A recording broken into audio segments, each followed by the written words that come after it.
Libre office Calc में बुनियादी data manipulation पर स्पोकन ट्यूटोरियल में आपका स्वागत है। इस ट्यूटोरियल में हम निम्न के बारे में सीखेंगे। फॉर्मूला के मूल चीजों का परिचय, कॉलम द्वारा सॉर्ट करना, डेटा फिल्टर की मूल बातें। यहाँ हम अपने ऑपरेटिंग सिस्टम के रूप में उबंटू लिनक्स वर्जन 1004 और लिबर ऑफिस वर्जन 334 का उपयोग कर रहे हैं। चलिए ट्यूटोरियल की शुरुआत करते हैं और लिबर ऑफिस कैल्क में इस्तेमाल किए जाने वाले बुनियादी फॉर्मूला के बारे में सीखते हैं। फॉर्मूला समीकरण है जो नंबर और वेरिएबल का उपयोग करके परिणाम देता है। स्प्रेडशीट में वेरिएबल सेल स्थान होते हैं जो समीकरण पूरा करने के लिए आवश्यक डेटा को रखते हैं। सबसे बुनियादी अरिथमेटिक ऑपरेशन जो किए जाते हैं वह है एडिशन, सब्ट्रैक्शन, मल्टीप्लिकेशन और डिवीजन। चलिए पहले अपनी personal finance tracker dot ODS file open करते हैं। चलिए देखते हैं कि हमारी personal finance tracker dot ODS file में कॉस्ट हेडिंग में बताए खर्चों को कैसे जोड़ें।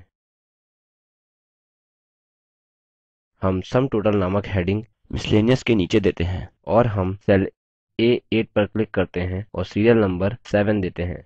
अब सेल नंबर C8 पर क्लिक करते हैं जहां हम कॉस्ट की कुल संख्या प्रदर्शित करना चाहते हैं।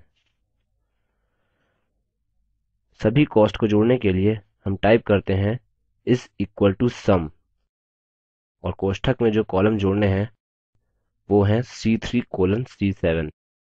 अब हम कीबोर्ड से एंटर प्रेस करते हैं। आप देखते हैं कि कॉस्ट के अंतर्गत सभी आइटम जुड़ जाते हैं। कैल्क में सब्ट्रैक्ट कैसे करें यह सीखते हैं। यदि हम हाउस रेंट और इलेक्ट्रिसिटी बिल का कॉस्ट सब्ट्रैक्ट करना चाहते हैं और उसे सेल A9 में दिखाना चाहते हैं तो पहले सेल A9 पर क्लिक करें। अब इस सेल में टाइप करें इज इक्वल टू और कोष्ठक में संबंधी सेल रेफरेंस जो है C3-C4। कीबोर्ड पर एंटर की प्रेस करें। हम देखते हैं कि दो सेल रेफरेंस में कॉस्ट सब्ट्रैक्ट होती है और परिणाम सेल नंबर A9 में प्रदर्शित होता है। बदलावों को अन्डू करते हैं। उसी तरह हम अलग अलग सेल में डिवाइड और मल्टीप्लाई कर सकते हैं।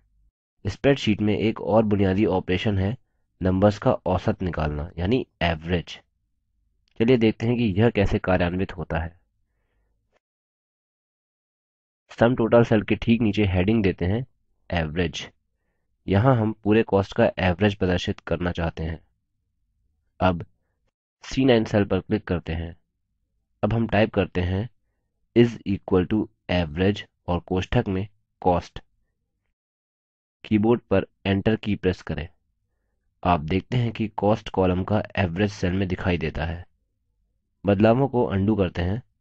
उसी तरह हॉरिजॉन्टल रो के एलिमेंट्स का एवरेज पता कर सकते हैं। हम एडवांस्ड लेवल के ट्यूटोरियल में फॉर्मूला और ऑपरेटर के बारे में ज़्यादा सीखेंगे। हम सीखते हैं कि कैल्क स्प्रेडशीट में डेटा को कैसे सॉर्ट करें। सॉर्ट करने से शीट में सेल्स को इच्छानुसार क्रमबद्ध कर सकते हैं। इन कैल्क में आप 3 मापदंड तक डेटा सॉर्ट कर सकते हैं जो कि एक के बाद एक लागू कर सकते हैं। यह सुविधाजनक होते हैं जब आप एक विशिष्ट आइटम खोजना चाहते हैं और यह और सशक्त होता है जब आपके पास फिल्टर हुआ डेटा होता है। मानिए कि आपको कॉस्ट हेडिंग के अंतर्गत जो डेटा है उसे आरोही क्रम में सॉर्ट करना है। अतः पहले सेल्स जो सॉर्ट करने हैं उन्हें चिन्हांकित करते हैं। कॉस्ट सेल पर क्लिक करते हैं। अब लेफ्ट माउस बटन होल्ड करके कॉलम के अंत के सेल तक ड्रैग करें जिसमें 2000 लिखा है। यह कॉलम चुनता है जिसे सॉर्ट करना है। मेन्यू बार में डेटा ऑप्शन पर क्लिक करें और फिर सॉर्ट पर क्लिक करें। अब करंट सिलेक्शन को चुनें। आप सॉर्ट क्राइटेरिया और ऑप्शंस नामक टैब्स डायलॉग बॉक्स में देखते हैं। सॉर्ट क्राइटेरिया टैब में सॉर्ट बाय फील्ड में कॉस्ट चुनें। कॉस्ट को आरोही क्रम में सॉर्ट करने के लिए ठीक उसके बगल के असेंडिंग ऑप्शन पर क्लिक करें। अब ओके बटन पर क्लिक करें।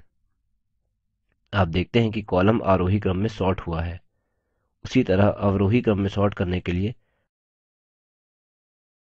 डिसेंडिंग पर क्लिक करें और फिर ओके बटन पर क्लिक करें। बदलावों को अंडू करते हैं। विविध कॉलम को सॉर्ट कर सकते हैं। पहले सभी कॉलम को चुनकर और फिर सॉर्ट ऑप्शन लागू करके ऐसा कर सकते हैं। मानिए कि हमें सीरियल नंबर और कॉस्ट दोनों ही सॉर्ट करने हैं, तो पहले इन कॉलम को चुनिए जैसे हमने पहले किया था। अब मेन्यू बार से डेटा ऑप्शन पर क्लिक करें और फिर सॉर्ट ऑप्शन पर क्लिक करें। डायलॉग बॉक्स में सॉर्ट बाय फील्ड में पहले कॉस्ट चुनें, फिर देन बाय फील्ड में एसएन चुनें। दोनों ऑप्शन में डिसेंडिंग पर क्लिक करें और फिर ओके बटन पर क्लिक करें। आप देखते हैं कि दोनों हेडिंग अवरोही क्रम में सॉर्ट होते हैं। बदलावों को अंडू करते हैं।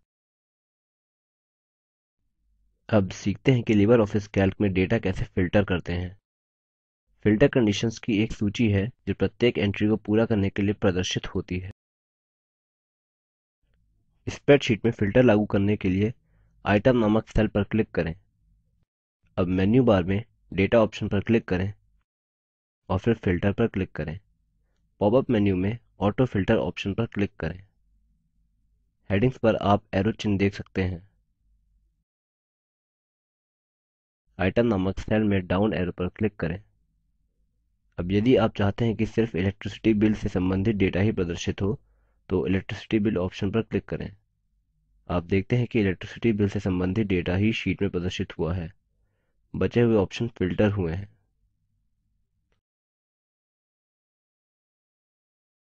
सभी डेटा को देखने के लिए आइटम नामक सेल से डाउन एरो पर फिर से क्लिक करें और ऑल पर क्लिक करें। हम देखते हैं कि हम अपने लिखे हुए डेटा को अब देख सकते हैं। ऑटो फिल्टर के अलावा दो और फिल्टर ऑप्शन हैं, स्टैंडर्ड फिल्टर और एडवांस्ड फिल्टर, जिनके बारे में हम बाद में सीखेंगे। अब हम लिबर ऑफिस कैल्क पर स्पोकन ट्यूटोरियल की समाप्ति की ओर हैं।